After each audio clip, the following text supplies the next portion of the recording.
अस्सलामु अलैकुम वरहमतुल्लाहि वबरकातुहू।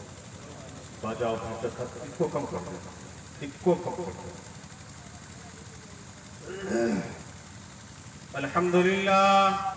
अल्हम्दुलिल्लाहिल्लज़ी लम यज़ल व ला यज़ालु हय्यन क़य्यूमन आलिमन क़दीरन मुदब्बिरन समीअन बसीरा व नशहदु अल्ला इलाहा इल्लल्लाह वहदहु ला शरीका लह व नशहदु अन्ना मुहम्मदन अब्दुहु व रसूलुहु अम्मा बअदु फ़अऊज़ु बिल्लाहि मिनश शैतानिर रजीम बिस्मिल्लाहिर रहमानिर रहीम कुंतुम खैरा उम्मतिन उखरिजत लिन्नास तअमुरूना बिल मअरूफ व तनहौना अनिल मुनकर व तु'मिनूना बिल्लाह व क़ाल तआला फ़ी मौज़ि'इन आख़र या अय्युहन नास इन्ना खलक़नाकुम मिन ज़करिन व उन्सा व जअलनाकुम शुऊबन व क़बाइल लितआरफ़ू इन्न अक्रमकुम इंदल्लाहि अत्क़ाकुम व क़ाल तआला फ़ी मौज़ि'इन आख़र क़ुल हुवल्लाहु अहद अल्लाहु अस्समद लम यलिद व लम यूलद व लम यकुन लहू कुफुवन अहद सदक़ल्लाहुल अज़ीम।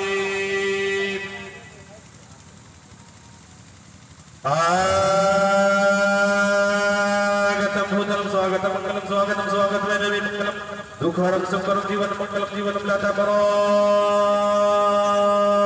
दाता में है मंगलम हे कुटी कुटी परिणाम मस्तक शकल प्रजा जन्म ये दे बुद्धियान दे अभिनंदनम अभिनंदनम अभिनंदनम हे जगति हिंदू दशग्र मंगल मंगल में अपना दो मंगल में हलिवासुदी मंगलम कृष्ण उद्धार नियातम प्रेतन मिलतम स्वानम सत्यम संग्रम चाप उद्धारम ला इलाहा इल्ला लम्मा परम पदम जन्म में प्राप्त हुई जपो नामे मोहम्मद अज्ञान हेतु कीर्त मोहम्मद नकार शमिदायम दलूदी इंदरम मित्रम रूलवम पूर्तवारवंत आत्मा प्रवेश शांति परवाशा भूति मपास्ते शत्रु सम्मह प्रथम मह बलवतम मह सुखम मह यनाद नहाद वेतन नमस्ते जगत जगत महा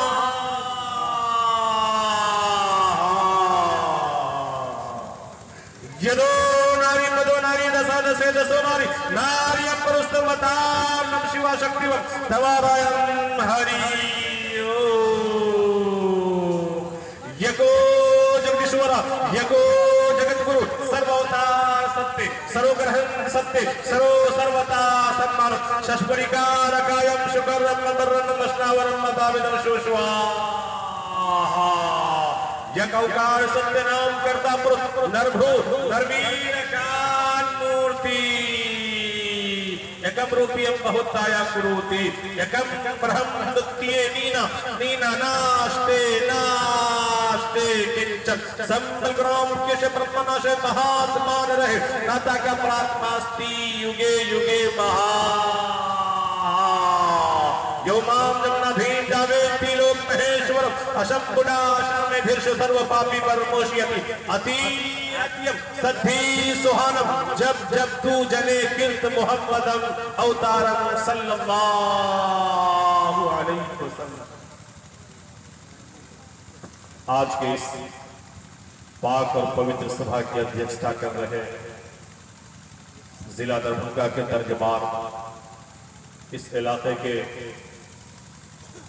पीरो मुर्शिद नमूने इस्लाम हजरत अब्दस मुफ्ती कमर आलम साहब आसमी मद्दज़िल्लहुल आलिया, साथ ही शाम से लेके बाद नमाज ऐशा से लेके अब तक बेहतरीन निकाबत के फ़राइज़ को अंजाम दे रहे ज़िला दरभंगा का उभरता हुआ नाज़िम, जो इस वक्त नामालूम बिहार के कई गोशों के अंदर जलसे जुलूस के अंदर अपनी निकाबत का लोहा मनवाया है। मेरी मुराद छोटे भाई आली जनाब अब्दुल्ला हफीज साहब और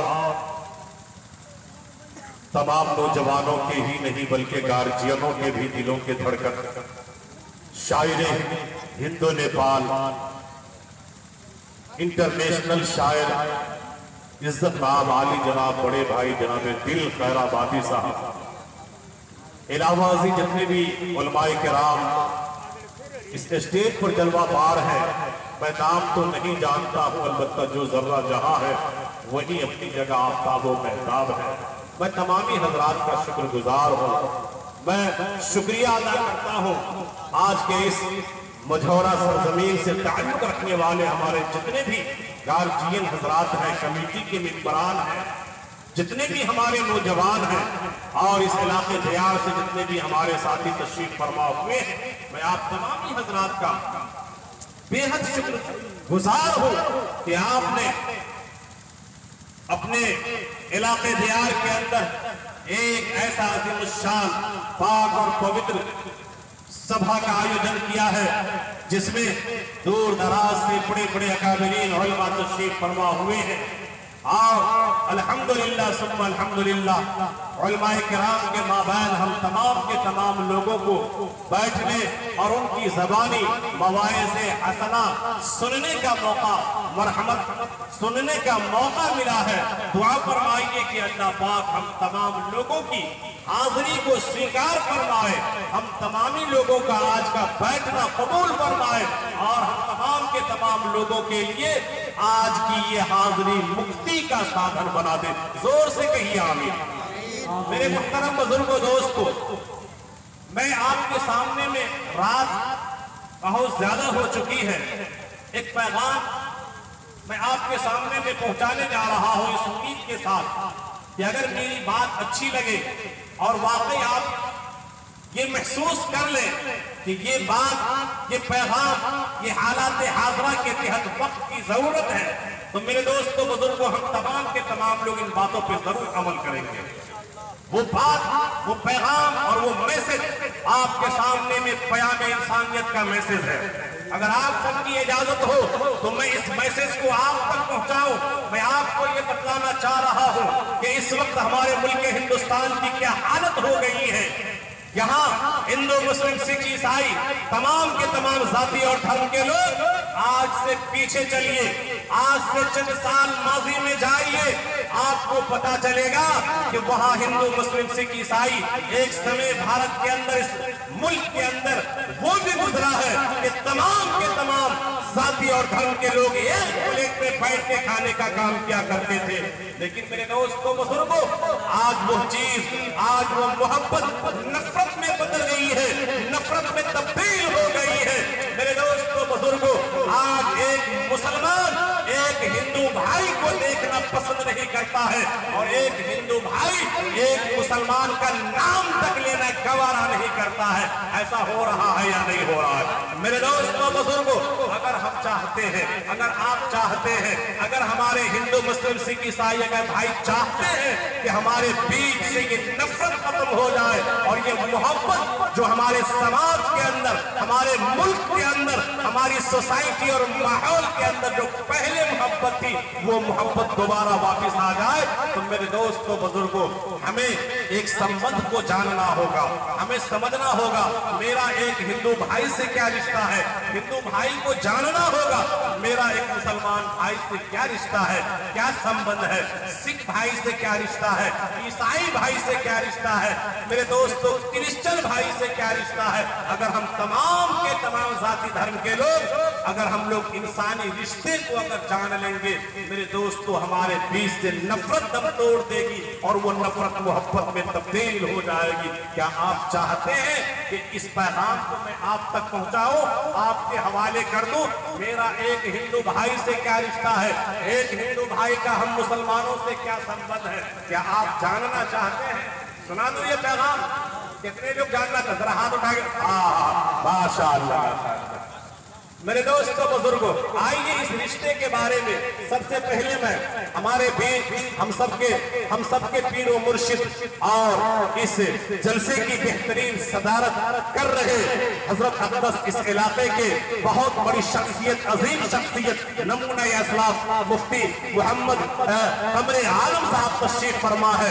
हजरत के हवाले से मैं आप तमामी लोगों तक ये पैगाम पहुंचाना चाहता हूँ। सबसे पहले मैं कुरान पाक से पूछना चाहता हूँ, ऐ कुरान पाक जरा हमें बता कि मेरा एक हिंदू भाई से क्या रिश्ता है, एक सिख भाई से क्या संबंध है, एक ईसाई भाई से क्या संबंध है। मेरे दोस्तों बुजुर्गों, जब मैंने कुरान पाक से पूछा, कुरान ने ऐलान किया, या अय्युहन्नास इन्ना खलकनाकुम मिन ज़करिन व उन्सा, है दुनिया के समस्त मानव, है दुनिया के तमाम लोगों, हमने तुम्हें एक माँ और एक बाप से, एक औरत और एक मर्द से पैदा किया है। इन्ना खलकनाकुम मिन ज़करिन व उन्सा, मैंने तुम तमाम के तमाम लोगों को, चाहे तुम में कोई हिंदू हो, कोई मुस्लिम हो, कोई सिख हो, कोई ईसाई हो, कोई मजूसी हो, कोई यहूद हो, कोई नसारा हो, कोई क्रिश्चियन हो, चाहे दुनिया के जौन से जाति और धर्म से ताल्लुक रखने वाले इंसान क्यों नहीं हो, हमने तुम तमाम के तमाम लोगों को एक औरत और एक मर्द से पैदा किया है। अब आप लोग बतलाइए, अगर माँ बाप एक हो, औलाद अनेक हो, कोई हिंदू हो, कोई मुस्लिम हो, कोई सिख हो, कोई ईसाई हो, कोई क्रिश्चियन हो, उन औलाद का आपसी क्या रिश्ता होगा? आपको बतलाइए। भाई का क्या संबंध होगा? भाई भाई का संबंध होगा। हम मेरे हिंदू मुस्लिम भाइयों, सुनो सुनो, आज मुझे पता चल गया मेरा तुम्हारे साथ क्या रिश्ता और संबंध है। मेरा पवित्र किताब आकाशीय ग्रंथ कुरान मुकद्दस का ये ऐलान हो रहा है कि अल्लाह ताला ईश्वर फरमाते हैं, इन्ना खलकनाकुम मिन ज़करिन व उन्सा, हमने तुम तमाम के तमाम लोगों को एक माँ बाप से पैदा किया। वजअलनाकुम शुऊबन व क़बाइल लितआरफू, और हमने तुम्हारे माँ बहन, ये जात, ये बिरादरी, ये कबीले और ये खानदान को पैदा किया है, वो महज तुम्हारी पहचान करवाने के लिए। हमारे बीच कोई शेख है, कोई सैयद है, कोई पठान है, कोई अंसारी है, कोई मंसूरी है, कोई धोबी है, कोई राइन है, आया नहीं है। मेरे दोस्तों, ये सिर्फ और सिर्फ पहचान करवाने के लिए। हमारे हिंदू समाज में चले जाइए, हिंदू बिरादरान में चले जाइए, कहीं कोई ब्राह्मण मिलेंगे, कहीं कोई शूद्र मिलेंगे, कहीं कोई बैस मिलेंगे, कोई बनिया मिलेंगे। मेरे दोस्तों, जिस तरीके से हम मुसलमान कई बिरादरी और कबीले के अंदर कन्वर्ट है, इसी तरीके से हमारे हिंदू समाज भी कई बिरादरी और कबीले में कन्वर्ट है। लेकिन याद रखिए, कोई भी बिरादरी बहैसियत बिरादरी के, कोई भी खानदान बहैसियत खानदान के अल्लाह की निगाह में छोटा और बड़ा नहीं है। कोई बिरादरी छोटी और बड़ी नहीं है। मेरे दोस्तों बुजुर्गों, इसीलिए इस बात को हम ज़हन से निकाल लें, चाहे हमारे हिंदू समाज के लोग हो या मुस्लिम समाज के, इन बहैसियत बिरादर होने के हम लोग अल्लाह की निगाह में छोटे और बड़े नहीं है, बल्कि इन्ना अकरमकुम इंदल्लाहि अत्काकुम, अल्लाह ताला की निगाह में अल्लाह के यहाँ मुकर्रम बंदा वो है, मुहतरम बंदा वो है, बड़ा बंदा वो है जो अल्लाह ताला से जितना ज्यादा डरने वाला होगा, जो अल्लाह ताला से जितना ज्यादा डरने वाला होगा, अल्लाह की शरीयत को मानने वाला होगा, उनकी शरीयत पर चलने वाला होगा, वो अल्लाह का उतना ही बड़ा मुकर्रम बंदा होगा। तो कुरान पाक के हवाले से क्या पता चला? हम तमाम के तमाम दुनिया के लोग, हिंदू, मुस्लिम, सिख, ईसाई, तमाम के तमाम एक माँ बाप की संतान है, आपस में भाई भाई है। एक ना, अब आइए इसी चीज को, इसी इंसानियत को जरा मैं हिंदू भाइयों की किताबों से समझना चाह रहा हूँ। आप भी जानना चाहते हैं? मेरे दोस्तों बुजुर्गों, सुनिए, जैसे हमारे यहाँ आसमानी किताब कितने हैं? 4 है। तौरात है, ज़बूर है, इंजील है, कुरान मुकद्दस है, सहीफे बहुत है। हिंदू भाइयों के यहाँ भी 4 मोतबर किताब है। ऋग्वेद है, यजुर्वेद है, सामवेद है, अथर्ववेद है और 18 पुराण है। जिस तरीके से हमारे यहाँ सहायक बहुत ज्यादा है। अलगर्ज मेरे दोस्तों बुजुर्गों, इन 4 किताब में हमारे यहाँ सबसे मोतबर किताब, सबसे अफजल किताब कुरान मुकद्दस है और बिरादरान वतन के यहाँ सबसे मोतबर किताब ऋग्वेद है। आइए ऋग्वेद का एक मंत्र पढ़ रहा हूँ। ऋग्वेद से मैं जानना चाहता हूँ, ऐ ऋग्वेद जरा हमें बता, मेरा एक हिंदू भाई से क्या रिश्ता है और एक हिंदू भाई का हम मुसलमान से क्या संबंध है। ऋग्वेद ऐलान कर रहा है, यौमाम जमनाधीन जावेद तीलोक महेश्वरम अशंभुना शामेधिर्षु सर्व पापी परमोषियति। क्या ऐलान है कि सबसे पहले ईश्वर ने, सबसे पहले परमेश्वर ने, सबसे पहले परमात्मा ने इस कायनात को पैदा किया। उस वक्त इंसान को पैदा नहीं किया। एक मुद्दत गुजरने के बाद, एक जमाना गुजरने के बाद उस ईश्वर ने, उस परमेश्वर ने, उस परमात्मा ने इस संसार का रचना एक औरत और एक मर्द से किया है। कितने से? कैली कीजिए कुरान की बात और आप उनकी गरज की बात एक मिल रही बात है कि नहीं? अरे एक मैसेज एक मिल रहा है। कुरान ने भी कहा, इन्ना खलकनाकुम मिन ज़करिन व उन्सा, हमने तुम तमाम के तमाम दुनिया के लोगों को एक माँ बाप से पैदा किया। और उनकी वेद भी कह रही है कि हमने, ईश्वर ने सबसे पहले कायनात को पैदा किया, उस वक्त इंसान को पैदा नहीं किया। एक मुद्दत गुजरने के बाद उस ईश्वर ने, उस परमेश्वर ने, उस परमात्मा ने इस संसार का रचना एक औरत और एक मर्द से किया है। और मेरे हिंदू मुस्लिम भाइयों, हम लोग धर्म के एतबार से कोई हिंदू, कोई मुस्लिम, कोई सिख, कोई ईसाई जरूर हो सकते हैं, लेकिन मानव होने के एतबार से, इंसान होने के एतबार से, मानवता होने के एतबार से हम तमाम के तमाम लोग एक माँ बाप की संतान है, आपस में भाई भाई है। बात स्पष्ट हो गई? अब आप लोग बतलाइए, अगर रिश्ता भाई भाई का हो तो एक भाई दूसरे भाई के साथ कैसा जीना पसंद करेगा? क्या मोहब्बत के साथ जीना पसंद करेगा? क्या नफरत और लड़ाई दंगे के साथ जीना पसंद करेगा? आप फैसला कीजिए। मोहब्बत के साथ। मेरे दोस्तों, बुजुर्गों, लेकिन आज हमारे हिंदुस्तान के अंदर चंद लोगों की वजह से, चंद मफाद परस्तों की वजह से आज हमारे हिंदुस्तान में मोहब्बत नफरत में तब्दील हो गई है। और जब ये सुनने को मिलता है, आज से 1 सवा महीना पहले जब हरियाणा की उस आबादी के अंदर एक बोलेरो से गुजर रहा हमारा एक भाई जुनैद और दूसरा भाई नासिर, मेरे दोस्तों बुजुर्गों, उसको संघी मिजाज के लोग, नफरती मिजाज के लोग महज इस वजह से बोलेरो समेत जला डालता है कि ये पीठ लेके जा रहा है। मेरे दोस्तों, हमारे हिंदू भाई, हमारे तमाम के तमाम लोग हिंदुस्तान के भाषी, आज से पहले उनकी मानसिकता इतनी बिगड़ी हुई नहीं थी कि कोई मुसलमान का नौजवान अगर कोई बैग से जा रहा हो, अगर काली थैली के अंदर कुछ लेके जा रहा हो,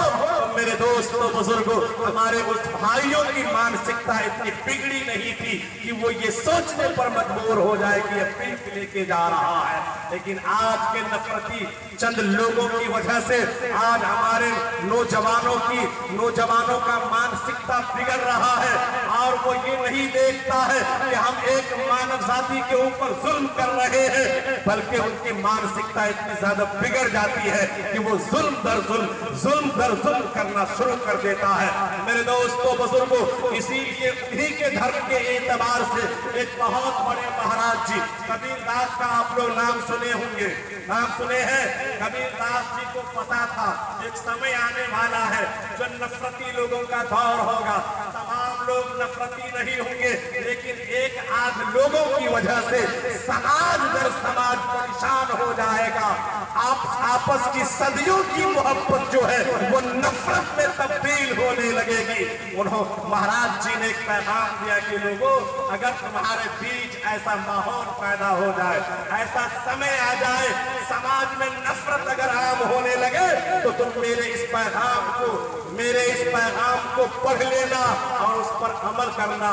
अगर आपकी इजाजत हो तो महाराज कबीरदास का पैगाम आप लोगों तक पहुंचा दूं। मेरे दोस्तों सुनिए उनका क्या पैगाम है। इस धरती पर बसने वाले जितने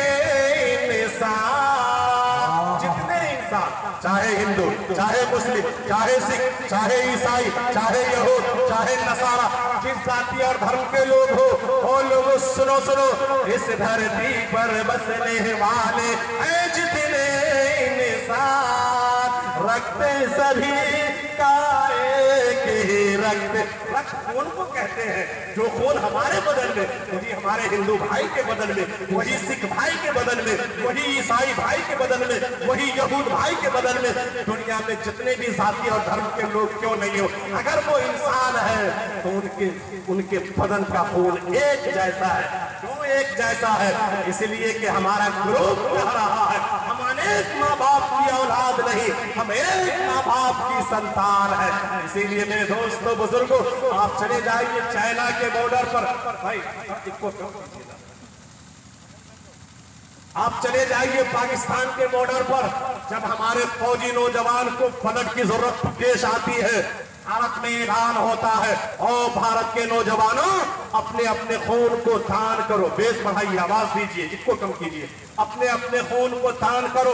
मेरे दोस्तों बुजुर्गों, हमारे मुस्लिम नौजवान भी अपने खून को दान करते हैं, हमारे हिंदू नौजवान भी अपने खून को दान करते हैं, और वो चाइना के बॉर्डर पे वो खून जाता है। मैं आपसे पूछना चाह रहा हूँ, क्या मुसलमान नौजवानों के जिस्म से निकला हुआ खून जब बॉर्डर पर जाता है तो क्या सिर्फ मुसलमान फौजी के जिस्म में डाला जाता है, और क्या हिंदू नौजवान भाइयों के जिस्म से निकला हुआ खून क्या सिर्फ हिंदू फौजी नौजवान भाइयों के जिस्म में डाला जाता है? आपका जवाब होगा, मौलाना साहब, ये खून धर्म देख के नहीं डाला जाता है, ये खून तो इंसानियत देख के डाला जाता है, और हम सबकी इंसानियत कहती है कि हम एक माँ बाप के संतान है, हमारा ग्रुप एक है।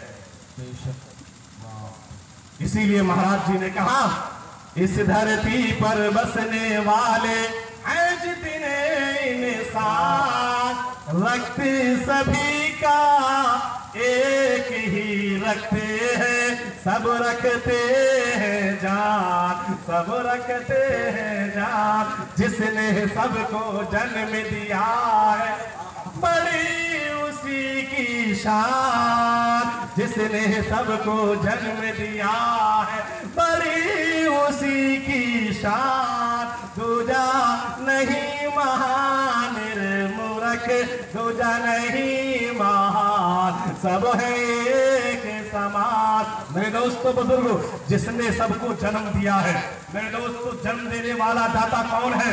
एक है। जैसे हमारा अकीदा है, अगर हम किसी मुसलमान भाई से पूछ ले, और मेरे मुसलमान भाई बताओ तुम्हारा खुदा कितना है, एक है या अनेक है, अल्लाह कितने हैं, उनका जवाब आएगा कुल हुवल्लाहु अहद, अल्लाह एक है, अल्लाहुस समद, पाक बेऐब है, लम यलिद, अल्लाह को किसी ने पैदा नहीं किया है, वलम यूलद, अल्लाह ने सारी कायनात को पैदा किया है, वलम यकुल लहू कुफुवन अहद, अल्लाह के बराबरी का कोई दूसरा खुदा नहीं है। मेरे दोस्तों, अगर आप हिंदू भाई से पूछिए तुम्हारे ईश्वर कितने हैं, आपके खुदा, आपके गॉड, आपके परमेश्वर, आपके परमात्मा कितने हैं, उनका जवाब आएगा एकम बढ़म द्वितीय नीना नीना नास्ते नास्ते किंचन एकम बढ़म। मेरे दोस्तों, जैसे हम लोग कलमा पढ़ते हैं, कलमा ला इलाहा इल्लल्लाह मुहम्मदुर रसूलुल्लाह, एक अल्लाह के सिवा कोई इबादत के लायक नहीं,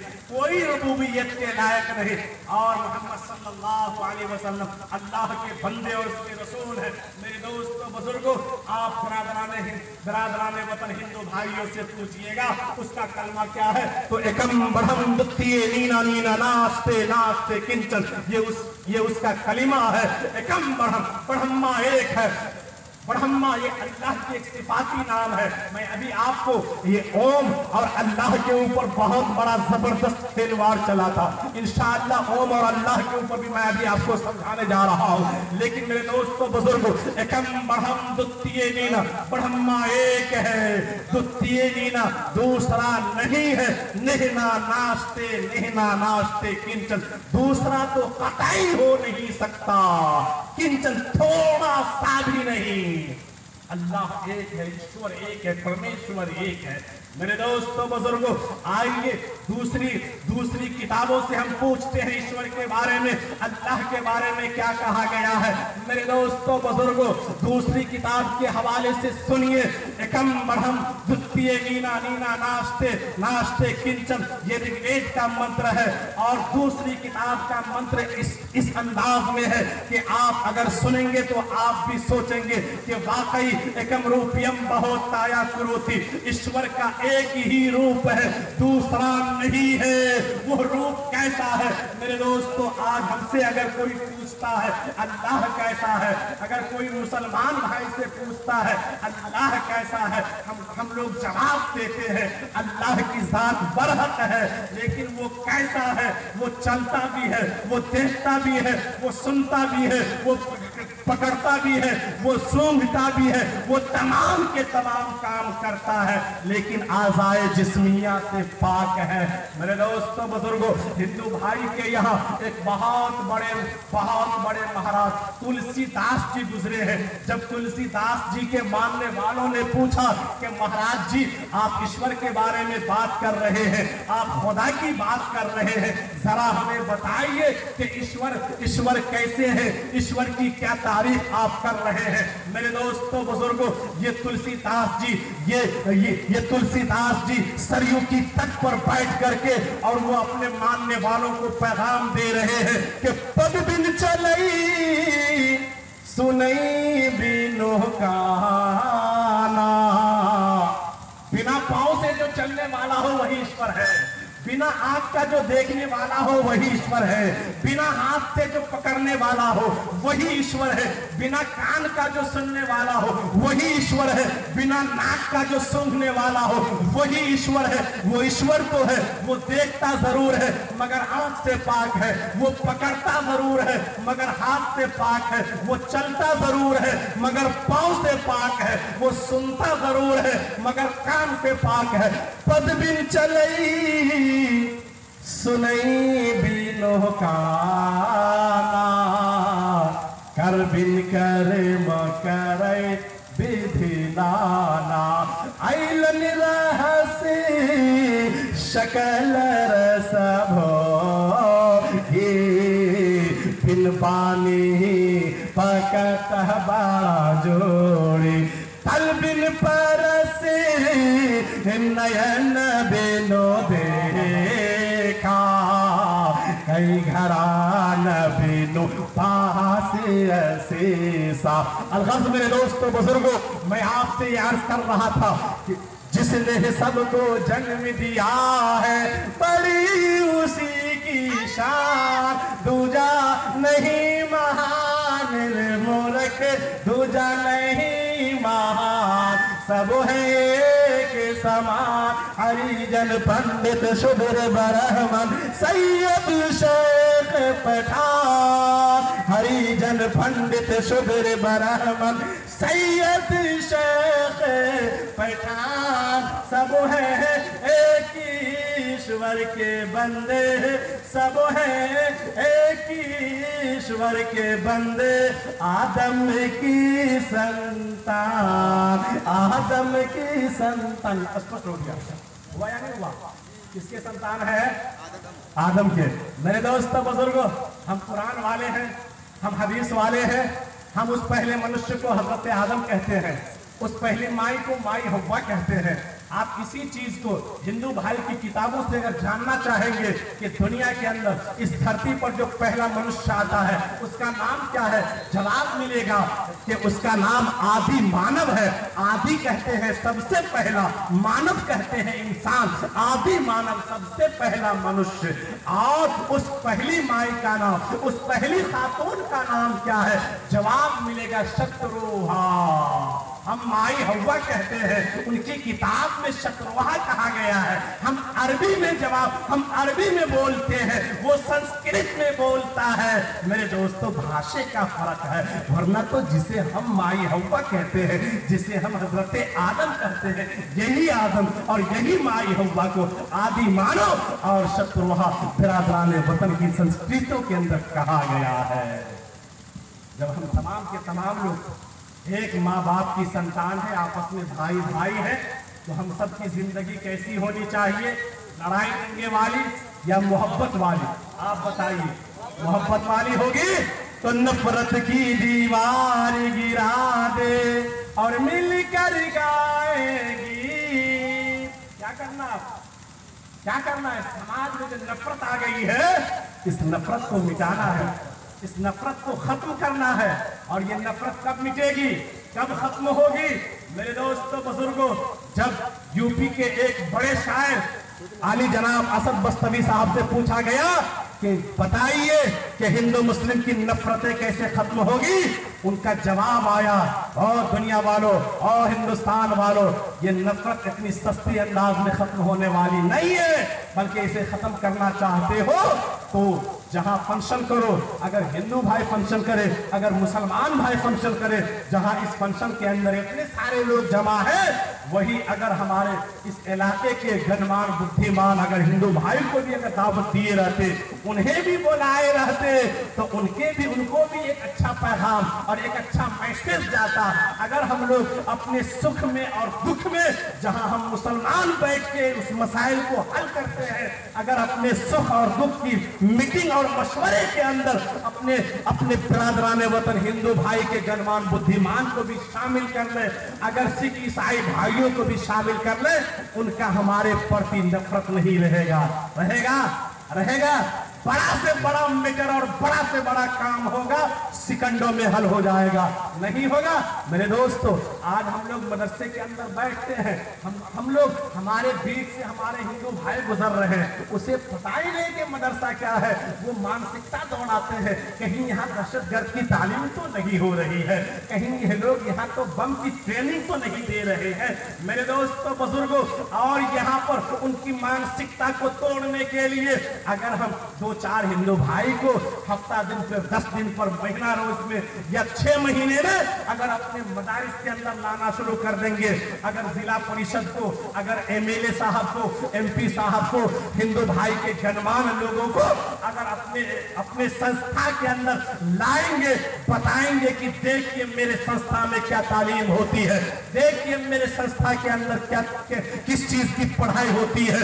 मेरे दोस्तों, अगर हमारे बच्चों को, हमारे मदरसों को देखेंगे तो वो समझेंगे कि नहीं, हमने जो अपनी मानसिकता से कहा था कि यहाँ दहशतगर्दी की ट्रेनिंग होती है, ये गलत कहा था। हमने जो कहा था यहाँ बम बनाने का ट्रेनिंग दिया जाता है, ये गलत कहा था। मेरे दोस्तों बुजुर्गों, आज अगर उनकी जहनों के अंदर विष भरी हुई है, अगर हमारे मदरसे के बारे में अगर अच्छा गुमान और ख्याल अगर हमारे हिंदू भाई नहीं करते हैं, तो गोया उसमें सरासर उनकी कमी नहीं, कमी हम मुसलमानों की है। हमने उसे गैर बना दिया और हमने उसको अपने समाज से दूर कर दिया, उसे करीब करने की कोशिश नहीं किया, जबकि वो मेरा भाई है। हम लोग एक माँ बाप की संतान है, हमको तो चाहिए कि अगर वो हमारे इदारे से अगर वो नफरत कर रहा है, उनको मदरसे पर लाते, सच्चाई दिखलाते, उनकी जहन साजी हो जाती। अगर जहन साजी नहीं हो रही है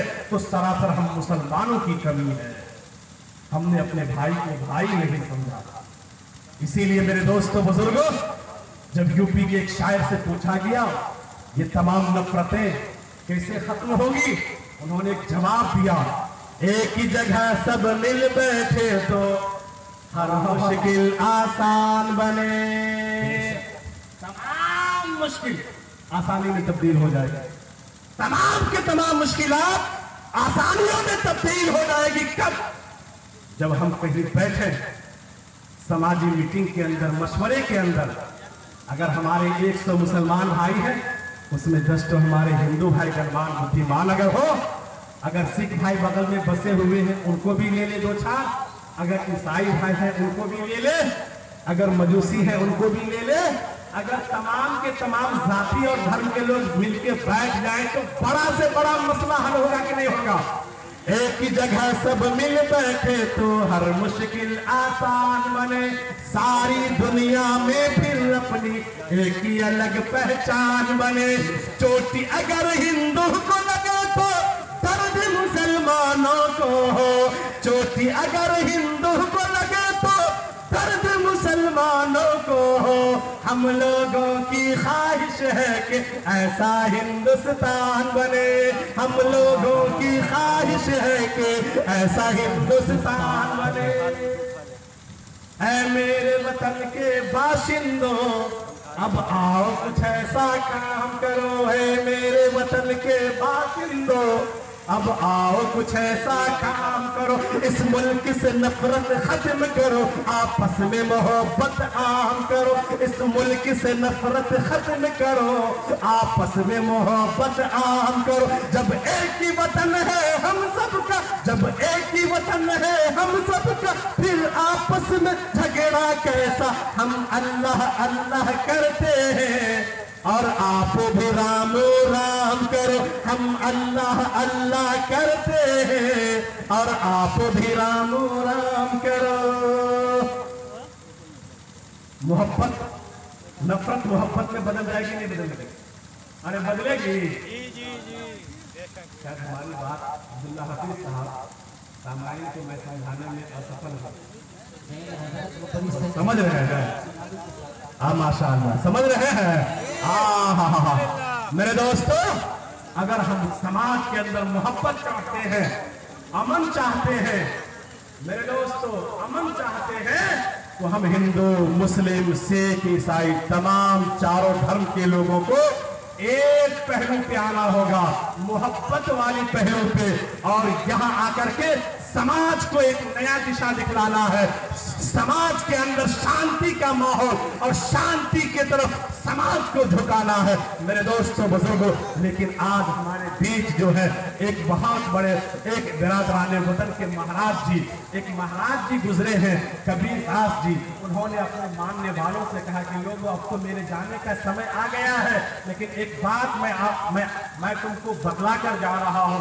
अगर तुम्हारे बीच में अगर कोई शांति की बात करने वाला, अमन की बात करने वाला, समाज को जोड़ने की बात करने वाला और समाज के अंदर शांति को बरकरार रखने वाली बात करने वाला और इंसानियत को बरकरार रखने वाली बात करने वाला अगर कोई महात्मा, अगर कोई मौलवी, अगर कोई इंसान मिल जाए तो तुम उनकी बात को मान लेना, उनके जात और धर्म को नहीं देखना। सुनिए कबीर दास जी ने अपने मानने वालों को क्या पैगाम दिया, क्या दिशा दिया कि साथी न पूछो साधु के, अरे पूछ लीजिए ज्ञान। साथी न पूछो साधु के, पूछ लीजिए ज्ञान। मोल करो तलवार की, पड़ी रहंदो म्यान, पड़ी रहंदो म्यान। ये नहीं देखो ये मौलाना साहब है, ये काजी साहब है, ये आलिम साहब है, ये मुफ्ती साहब है, ये नहीं देखो। ये देखो बात पते की कर रहा है या नहीं, बात समाज को जोड़ने की कर रहा है या नहीं, बात इंसानियत की कर रहा है या नहीं। अगर उनकी बात इंसानियत वाली हो, अगर समाज को जोड़ने वाली बात कर रहा हो, उनकी बात को ले लो, अमल करना शुरू कर दो। मेरे दोस्तों बुजुर्गों, लेकिन आज हमारे अंदर, आज हम लोगों की आदत क्या है, अपनी बुराई किसी को नजर नहीं आएगी, आज दूसरे की बुराई खूब सबको नजर आएगी। अगर अपने अंदर अगर 101 बुराई है तो उस बुराई के ऊपर पर्दा डाल रखा है। अगर सामने वाले अब्दुल हफीज भाई के ऊपर अगर 1 से 2 बुराई उसके अंदर मिल गई तो लीजिए 2 आदमी में बैठेंगे उसी का तस्करा, चाय दुकान पे बैठेंगे उसी की बात है, पान दुकान पर जाएंगे उसी की बात है, मोहल्ले की दरवाजे दलान पे जाएंगे उसी की बात है। मेरे दोस्तों, अगर हम लोग महीनों सालों साल नमाज छोड़ दें, कोई हरज की बात नहीं, कोई दिक्कत की बात नहीं। सलमान बकरीद की छुट्टी में बालासात से पढ़ के आया है, कन्हवा शमसी से आया है, फजर की नमाज सुबह में छूट गई, जोहर की नमाज में वक्त पर नहीं पहुंच पाया। अब देखिए, अरे ये जो सलीम का बेटा है, सलीम का बेटा कन्हवा शमसी से पढ़ के आया, फजर में गैर रहता है। आप साल हो साल से फजर नहीं पढ़े, आपको अपनी बुराई नजर नहीं आई। और एक रोज सलीम साहब का लड़का मदरसा से पढ़ के आया, थका हुआ था, फजर टूट गई, दोहर के टाइम में सोए रह गया, वक्त पर मस्जिद नहीं पहुंच पाया। अब लीजिए, हर जगह उसी की बुराई करते हैं या नहीं करते हैं। मदरसा में क्या तालीम पाकर आया है, मदरसा में उनको क्या शिक्षा मिली है, क्या यही मिली है, यही तालीम उन्हें मिली है कि जाओ घर पर मदरसे में नमाज तूने एक्स्ट्रा में पढ़ लिया है, घर पे तुम्हें पढ़ने की जरूरत नहीं है। मेरे दोस्तों, हमने साल हो साल हमने नमाज को, जोहर को, फजर को, ईशा को, मगरिब को, असर को छोड़ता रहा, कोई दिक्कत नहीं, कभी हमने नहीं सोचा। और सलीम का बेटा एक रोज अगर मस्जिद नहीं गया, फजर में नहीं गया, लीजिए पूरे गांव में उसी की बुराई। बुरा जो देखने में चला, अरे बुरा न मिले हाको। मुझे मेरे दिल में ये ख्याल पैदा हुआ कि दुनिया में हम देखें कि बुरा इंसान कौन है, बुरे इंसान की तलाशी में निकला, पूरी दुनिया घूम गए, बुरा आदमी कोई उसको नहीं मिला। अपने अंदर झांके तो उसको अपने आप में 101 बुराई मिली। क्या हुआ? अपने आप में 101 बुराई मिली, लेकिन दुनिया जहान में उसको बुरा इंसान कोई नहीं मिला।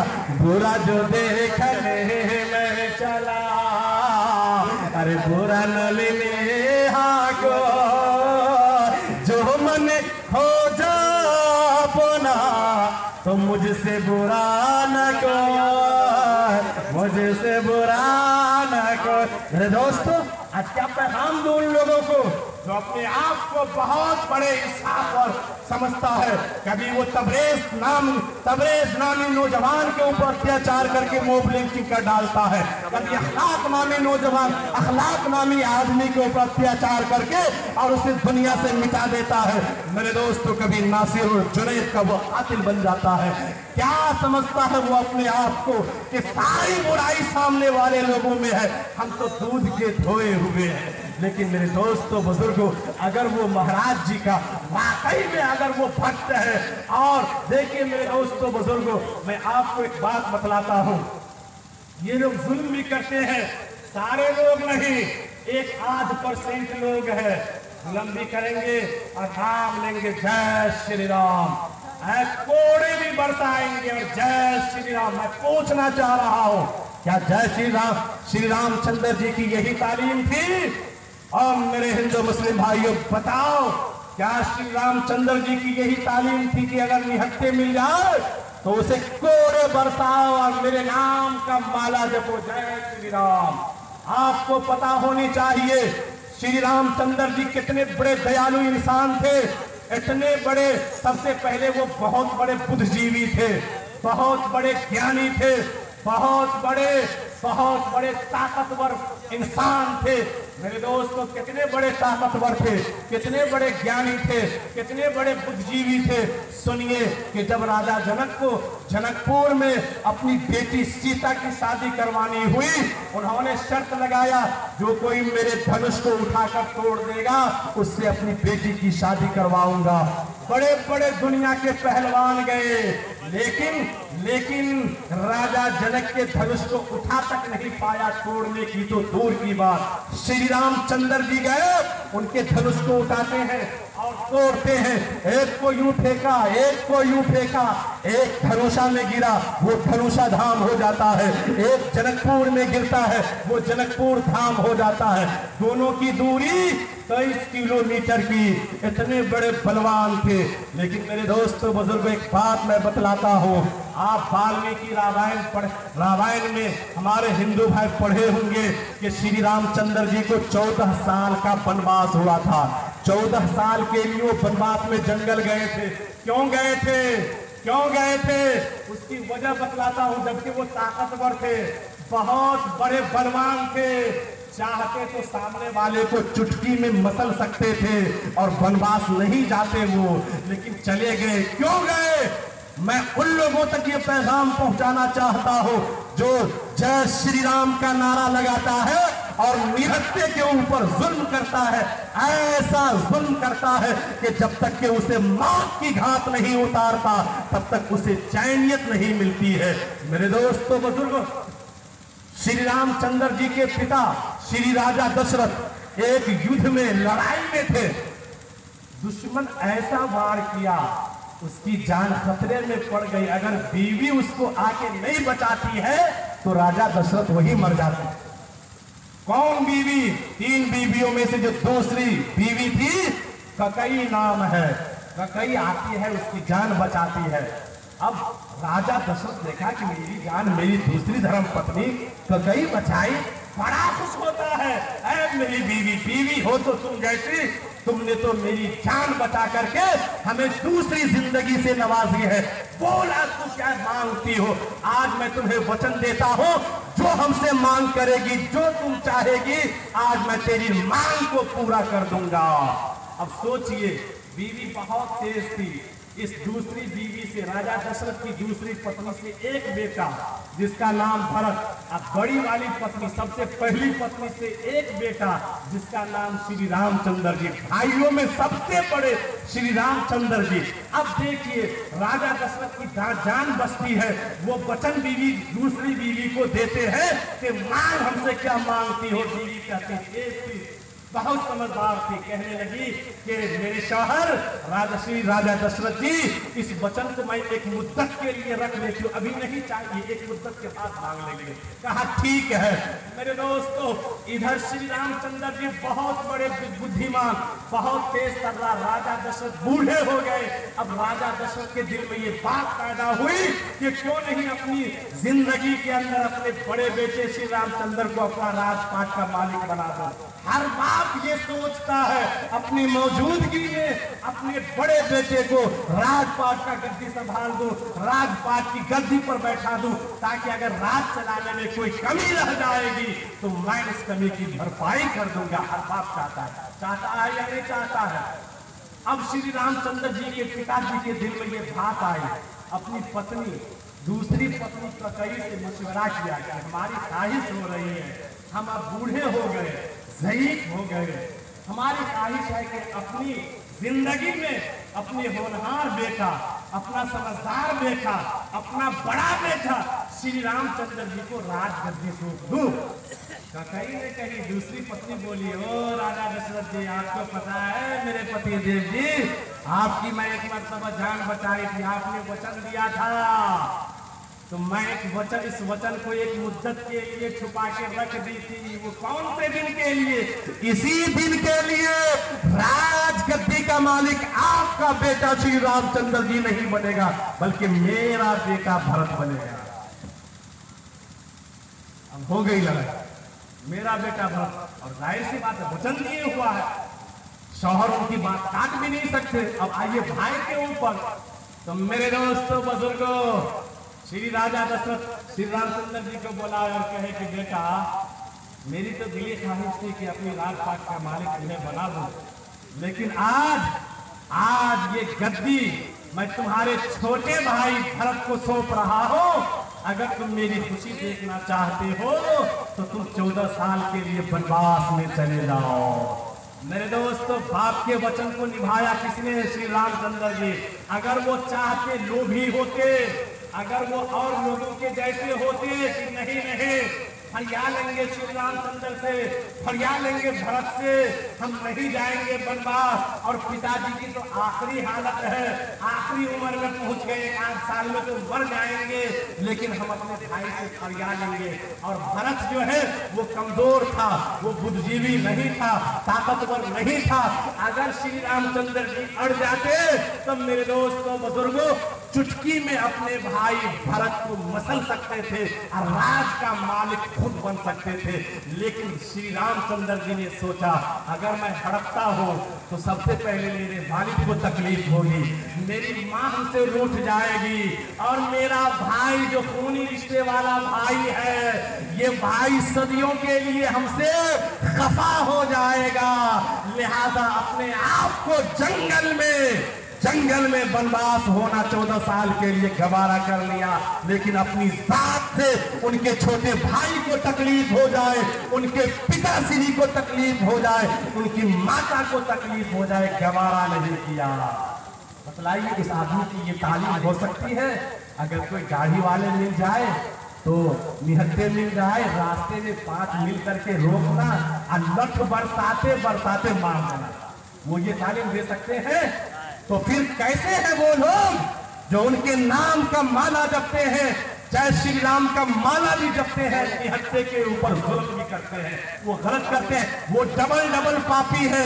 एक तो श्री रामचंद्र जी के नाम का अपमान किया है, नाम को बदनाम किया है, और नंबर 2 कि वो अधर्मी वाला काम किया है।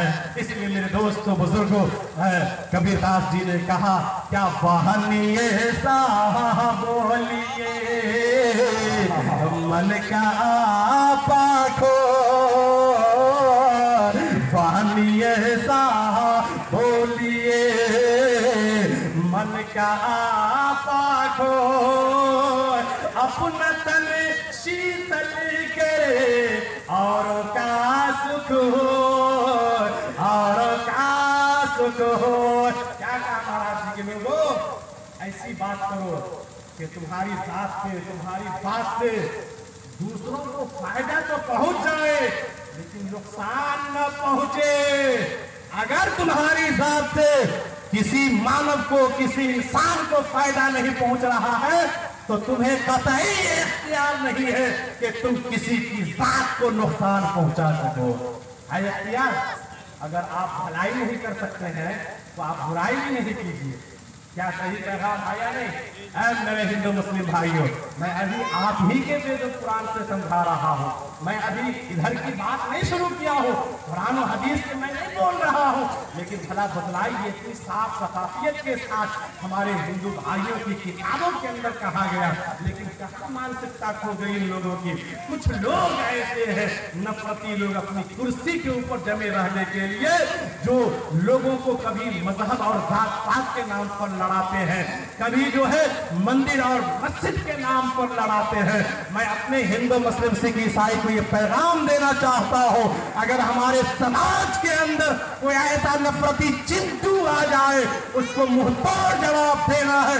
चांद तारे गगन की जीनत है, अरे फूल कांटे चमन की जीनत है। हिंदू मुस्लिम को मिलके रहने दो, ये दोनों हमारे वतन की जीनत है, ये दोनों हमारे वतन की जीनत है। इसलिए मेरे दोस्तों बुजुर्गों, आज जरूरत इस बात की है कि हम लोग समाज के अंदर शांति का वातावरण और शांति का माहौल पैदा करें। जब हमारे अंदर मोहब्बत होगी, सारा सिस्टम हमारा ठीक ठाक चलता रहेगा। आज मान के चलिए, हमें परेशान करने के लिए ये हुकूमत हमारे खिलाफ NRC CA का बिल लाई ना। हम मुसलमान अपनी जमहूरियत कानून को पाने के लिए सरकार के खिलाफ आवाज उठाए कि नहीं, ऐसा कानून हम पास नहीं होने देंगे। हम हिंदुस्तान के मूल निवासी हैं, कोई भाड़ेदार या किराएदार नहीं है कि अपनी शहरियत को हम खत्म करके कहीं और चले जाएंगे। जब हमने एहतजाज किया, जब हमने सरकार के खिलाफ नारे बुलंद किए, तो हमारे साथ में हमारे पड़ोसी हिंदू भाई भी आए, साथ देने लगे हैं। ऐसा कानून कि हमारा भाई तुम्हारी शहरियत खत्म कर देंगे सरकार, नहीं, हम तुम्हारे साथ हैं। हमारे हिंदू भाई भी हमारे साथ खड़े हुए कि भाई मुस्लिम भाई तू अकेला नहीं है, मैं हिंदू भाई तेरे साथ में हूं। इधर से सिख भाई को मालूम हुआ, वो भी आके समर्थन दे दिए कि मैं भी तेरे साथ हूं। उधर से ईसाई भाई को मालूम हुआ, वो भी आके साथ दे दिए, मैं भी तेरे साथ हूं। मेरे दोस्तों, हिंदुस्तान जिस तरीके से एक घर होता है, हिंदुस्तान की मिसाल एक घर, और एक घर के अंदर 4 कोना होता है, 4 खंभा होता है, उस खंभे के ऊपर वो घर खड़ा रहता है। हिंदुस्तान भी 4 पिलर पर खड़ा है, जिस पिलर का नाम हिंदू, मुस्लिम, सिख, ईसाई। इसमें से एक भी पिलर कमजोर हो गया, टूट गया, ढह गया, याद रखिए हिंदुस्तान ढह जाएगा। इसलिए हिंदुस्तान की तरक्की के लिए हम चारों पिलर को मजबूत करना है। हम हिंदू, मुस्लिम, सिख, ईसाई तमाम भाइयों को एक साथ में आना होगा, मोहब्बत के पलड़े में आना होगा। इसीलिए तो असद बस्तवी साहब ने कहा, अगर खामोश रहता हूं तो गैरत मार डालेगी, अगर खामोश रहता हूं CAA का बिल आया, मुसलमान चुप्पी साथ देता तो कानून पास हो जाता, आपकी शहरियत खत्म हो जाती, आपको मुल्क छोड़ के जाना पड़ता। लेकिन मुसलमान अगर खामोश रहता हो तो गैरत मार डालेगी, अगर कुछ बोल दूंगा तो हुकूमत मार डालेगी, है ना। जो भी उलमाए किराम, हमारे बड़े बड़े अकाबरीन उलमा भी जेल की सलाखों में बंद है। अगर कुछ बोल दूंगा तो हुकूमत मार डालेगी। बहुत होशियार है रहना सभी हिंदू मुसलमान को, बहुत होशियार है रहना सभी हिंदू मुसलमान को, लड़ा कर वरना आपस में सियासत मार डालेगी। इसलिए मेरे दोस्तों, बुजुर्गों, अभी तक हमने जितनी भी बात आपके सामने पेश की है वो तमाम की तमाम बातें बयान इंसानियत के हवाले से। आइए, चूंकि अब मेरा टाइम खत्म हो रहा है, हमारे बीच हम सबके महबूबुल उलमा हजरत अक़दस हमारे रहमत बड़े भाई मुफ्ती सादुल नजीब साहब तशरीफ फरमा हो चुके हैं। इसीलिए अब मैं अपने आप में महसूस कर रहा हूँ कि शायद मेरा वक्त खत्म हो चुका है। अब चलते चलते सिर्फ एक मंत्र, मैं अभी इस पैगाम इंसानियत आप तक पहुंचा रहा था, लेकिन पैगाम के एतबार से एक मंत्र का सिर्फ तर्जमा कर दे रहा हूं और उसके बाद अपनी बात खत्म कर दूंगा। कृष्ण अवतार न्यातम प्रेतम ब्रतम स्वामी सद्यमा संगम चाकुधारम ला इलाहा इल्ला लम्मा परम पदम जन्म बैकुट प्राप्त हुई जबो नामे मोहम्मद। मेरे दोस्तों, बुजुर्गों, कृष्ण महाराज जी है। अर्जुन जी से पूछ रहे हैं, अर्जुन जी से कह रहे हैं कि वो अर्जुन, दुनिया के लोगों को जमा कर एक पैगाम, एक मैसेज में सुनाना चाहता हूं। अर्जुन घबरा गए, क्या पैगाम है, क्या मैसेज है, इतने दिन से छुपाए रखे। अहम बात है, अहम पैगाम है, वो पैगाम है आज तक किसी को मैं बतला नहीं पाया। और अर्जुन के ऐलान के लोगों को जमा के कहा। अब कृष्ण जी कह रहे, कृष्ण अवतार, ओ लोगों, एक बहुत ही बुलंदी मकाम वाला अवतार आने वाला है। एक बड़े अवतार का इस सरजमीन के ऊपर आगमन होने वाला है। कृष्ण अवतार नियातम, हे लोगों, बहुत बड़े होंगे, रुतबे में, मर्तबे में, हर एतबार से वो बड़े होंगे। लोगों ने पूछा, जब बड़े होंगे तो उनकी पहचान क्या होगी? क्या उनकी कुछ ऐसी अखलाक होगी? नियातम, वो नरम मिजाज होंगे, वो मिजाज के एतबार से बहुत नरम होंगे। प्रीतम, वो बहुत ही लोकप्रिय होंगे। बलूतम, वो शक्तिशाली महान होंगे। एक महाराज जी से हमने पूछा कि महाराज जी, आपके धर्म के अनुसार सबसे बड़ा बलवान कौन था? कहा राम जी। कहा क्यों? कहा इसलिए कि राजा जनक का वो धनुष किसी से नहीं उठा, श्री राम जी उठा दिया, लेकिन है ना। कहा उसके बाद? कहा हनुमान जी। कहा हनुमान जी बलवान क्यों? तो कहा इसलिए कि जब लक्ष्मण जी को संजीवनी बूटी की जरूरत पेश आई तो हनुमान जी को वो श्रीलंका भेजे पहाड़ी में। जब वो ढूंढने लगे संजीवनी बूटी को तो नहीं मिला, तो पहाड़ ही हाथ में उठा कर ले आया लक्ष्मण जी को पेश कर दिया। इसीलिए लक्ष्मण जी दूसरे नंबर पर बलवान। और भी है? तो कहा कि नहीं। हमने कहा कि सुनो, एक बहुत बड़े महाबलवान हमारे धर्म के अनुसार गुजरे हैं। कहा कौन है, नाम क्या है, काम उसने क्या किया है? कहा नाम वो हमारे नबी, तुम्हारे नबी, पूरी इंसानियत के नबी और नबियों के सरदार जनाब मोहम्मद रसूलुल्लाह सल्लल्लाहु अलैहि वसल्लम की जाते गिरामी है। कहा काम बताओ। हमने कहा अरे वो इतने पावरफुल थे, इतने पावरफुल कि एक मर्तबा उंगली का इशारा किया था, अबू जहल की मुट्ठी में कंकरी थी, कंकरियों ने पढ़ डाला अल्लाह इलाहा इल्लल्लाह। और क्या काम किया? किया, हमने कहा और काम एक मर्तबा चांद की तरफ उंगली का इशारा किया, उंगली का इशारा चांद के जानिब सहारे इंसाह करते हैं, उंगली से चांद को दो टुकड़े करना, उंगली से चांद को दो टुकड़े करना सबके बस की बात नहीं। कहा और क्या काम किया, हमने कहा सुनो, वो इतने बड़े महाबलवान गुजरे हैं कि डूबा सूरज को पलटाया, अंधेरा हो चुका था, सूरज गायब हो चुका था, मगरिब का समय आ चुका था, लेकिन डूबे हुए सूरज को उन्होंने एक उंगली के इशारे पे पलटाया। मेरे दोस्तों, शायर ने उसका क्या नक्शा खींचा, हुक्म पैगंबर के सुनते ही सूरज लौट के आए हैं, शजर के नीचे कंकरियों को कलमा पढ़ते पाए हैं। हुक्म पैगंबर के सुनते ही सूरज लौट के आए हैं, शजर के नीचे कंकरियों को कलमा पढ़ते पाए हैं। चांद शक चांद शक चंदा आसमान पे दो तारा हो गया, अरे बातिल का गुरूर पारा पारा हो गया। बोलो तो वो बहुत बड़े बलवान होंगे, प्रीतम लोग प्रिय होंगे, संधि मासंगरम दोनों जहान के लिए रहमतुल लिल आलमीन होंगे। चाकू धारम और लोगों इतने बड़े बलवान, इतने बड़े रहमतुल लिल आलमीन होंगे, जब वो दुनिया में आएंगे तो उनका 4 बॉडीगार्ड होगा। कितने बॉडीगार्ड, अरे कितने बॉडीगार्ड होंगे?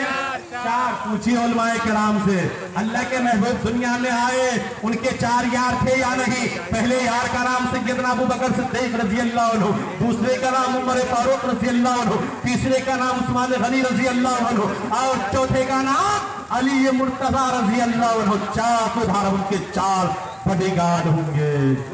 ला इलाहा पापन, ईश्वर के पास से जो आएंगे एक पैगाम लेकर आएंगे, एक संदेश लेकर आएंगे। वो संदेश क्या होगा? ला इलाहा इल्लल्लाह, एक ईश्वर के सिवा कोई पूजनीय के लायक नहीं, कोई पूजनीय के लायक नहीं, एक ईश्वर के सिवा।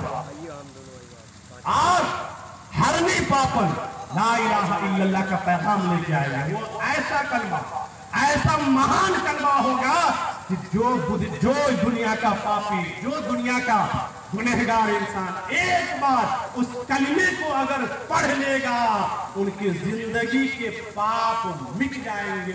उलमाए किराम अल्हम्दुलिल्लाह तशरीफ फरमा है, हजरत अब्दुस मुफ्ती कमरे आलम का तशरीफ फरमा। पूछिए कि अगर कोई काफिर अगर एक बार से दिल से कलमा ला इलाहा इल्लल्लाह 99 साल की उम्र में अगर पढ़ता है तो उनको 99 साल के गुनाह माफ होते हैं या नहीं?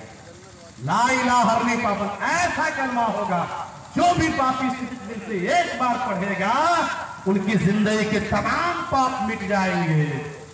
इल्ला लम्मा फरम कदम जन्म लेकर पड़ा हुई जपो नामे मोहम्मद। लेकिन ओ लोगों, गुनाह तो तुम्हारा माफ हो जाएगा, पाप तो खत्म हो जाएगा, लेकिन स्वर्गीय बासी जन्नत में नहीं जाएगा।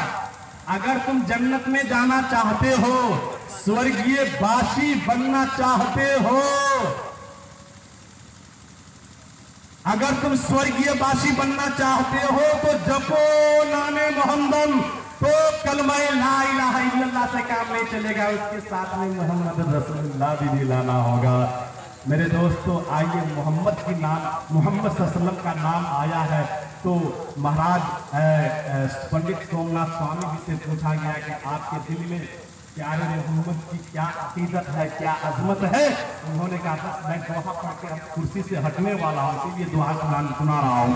तो उन्होंने कहा कि लोगों सुनो सुनो, मेरे दिल में मोहम्मद की अकीदत पूछना चाहते हो तो सुनो।